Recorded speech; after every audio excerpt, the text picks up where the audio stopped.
Ndi papa sava.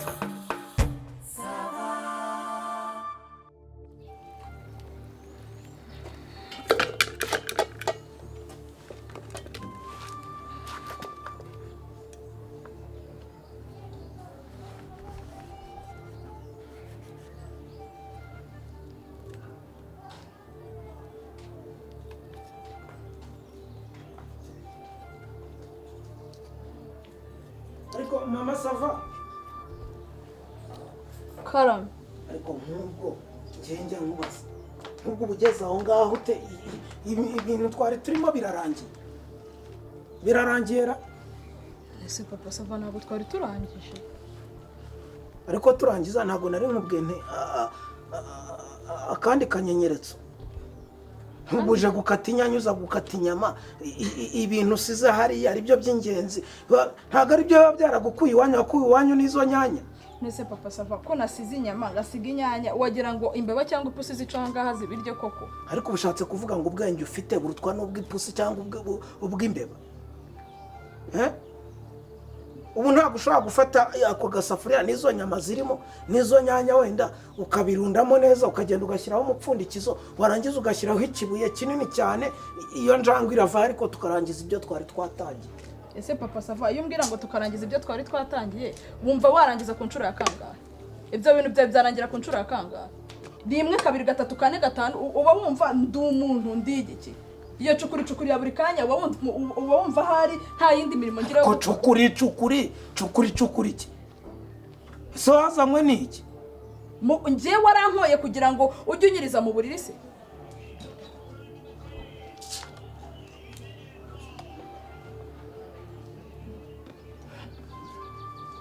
Okay, ngwino noneho. Ngwino ubu kati inyanya ngira ibyo nkora nze twongera. Duhita tujya kugira. Ngwino ubu nkatira inyanya. Ko nawe kwigira umwana mu bikano bizi ko umuntu muba bikeneye. Ngaho gira nze tugire. Erega urumva? Buriya ntukajya ubona umuntu yarafashe bihogo yagafatana gaje akavuga ati ngiye iwawe umukobwa ngo bitesha agaciro gutyo. Ese urahitamo inyama urahitamo inyanya ese inyanya uri inyoni. Ndamenya babihata gute ibingibi byo. Umuntu azatsa uruviri narangiza iby'uruviri agema by'urukarangwa.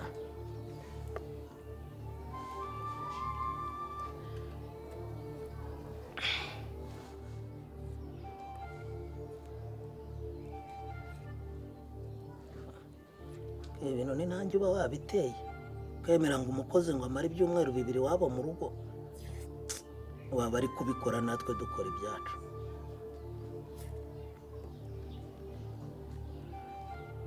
Ko bitarangira se.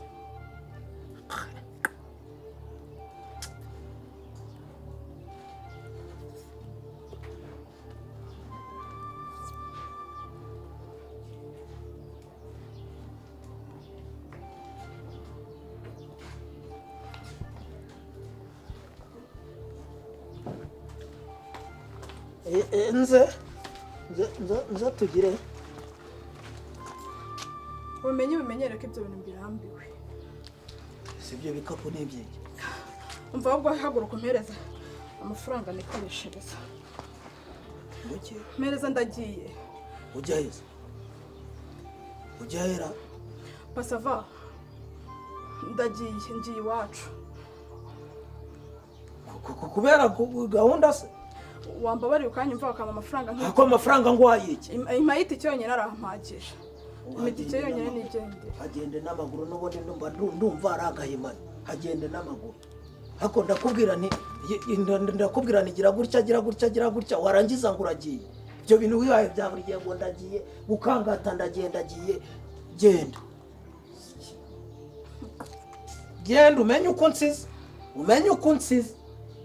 menye uko ngusize se ngusize sawa ese wowe nta nubwo ugirira umuntu impuhwe aho uba wahereye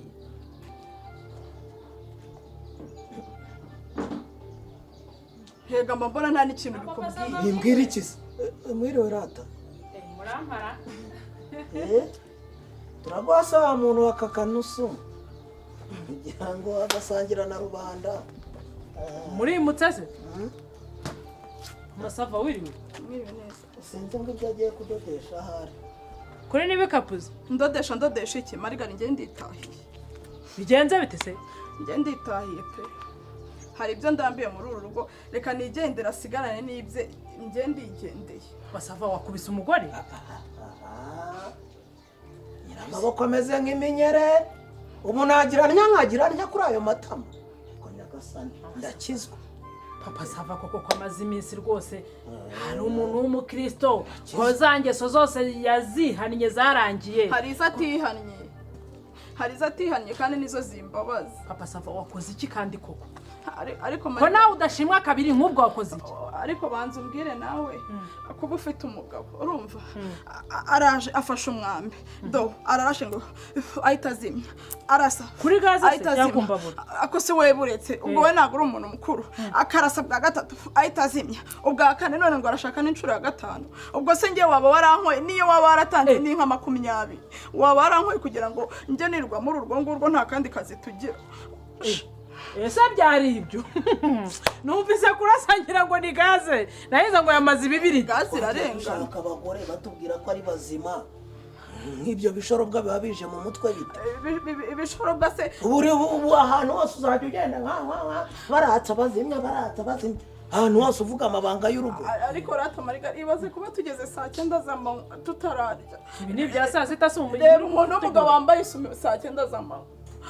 arangiza ariko sisume mu rugo rwanjye bwo mbunuje nahanwa nande nako rero mama sava nubwo bimeze bityo nawe ntabwo ari ukunguka umwaka bikemuye ariko abantu bakuru musaziye ninjye nawe duhari gusa reka tugikemure kuba nawe bunuza nkatembera aha ngaho hose nano hari dorone ziri ubu gufata inkongoro y'igikoma ukanywa rimwe ugahaga wenda ukiyongera bwa kabiri ukanywa ugahaga inkongoro ni y'amata nishaka ibigikoma cyangwa iy'icyayi ariko ibyo bintu bikaba kabiri bikarangira utirije umuntu gusa mama nawe rero mujye mu abantu bakuru ubu imyaka mumaze mu rugo n'imyaka yo kuvuga ngo ntibibika umugore ungana nawe imyaka 17 ngo genda agiye hanyuma se ubwo urabukijije ubu ntabwo mwagenda ngo mwicare wowe na papa sava ariko twicara muvuga kuri icyo kibazo marigari ibyo bintu byarangiye ntabyo nkeneye kwicaranamo na papa sava ngenda ashaka kwitahira nyamara mama sava nyamara icyo ariko bajya bavuga ngo usurana umujinya ukinera namaze ngo wamaze mama sava namaze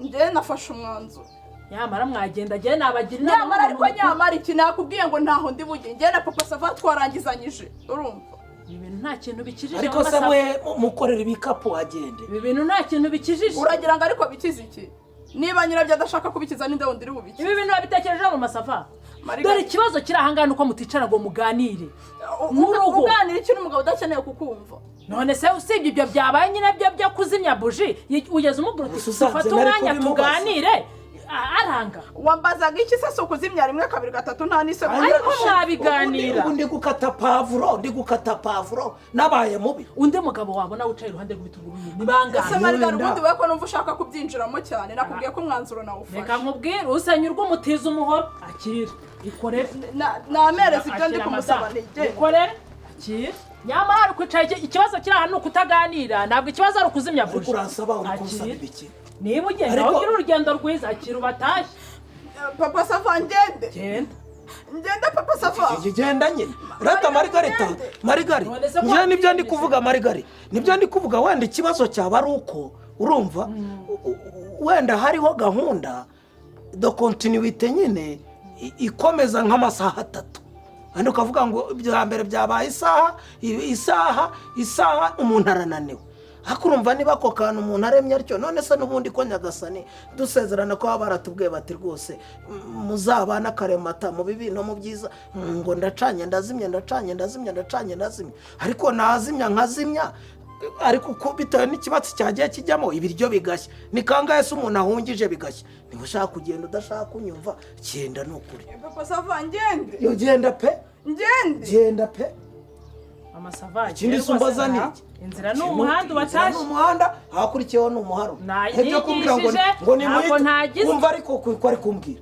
ngo ni muhite iki wigeze ubona umupfu urimo gusaba muhamba ati isanduku ndashaka ngese wamuye iwacu n'amaguru uzabaza ngaba amasava baje ubasuze papa sava ahubwo nyine hari icyo nagira ngo ngusabe urabizi ko ndimbata amaze iminsi atari hano nagira ngo nyine uze tujye mu nzu nkubwire icyo nagushakiraga ngo mujye hehe uti mu nzu mujye mu nzu gukoramo iki kumbwira icyo nshakira ngo kukubwira icyo gushakira ndimbata amaze iminsi adahari hari icyo nagushakiraga tujye mu nzu aha se ntabwo cyumvikana aha ntabwo kiri kumvikana icyo wamubwira okay biroroshye papa sava njyanira ibyo ngibyo mu gikoni nanjye nsubize ibikapu mu nzu durire muri salo tuganire na Margarita ngiki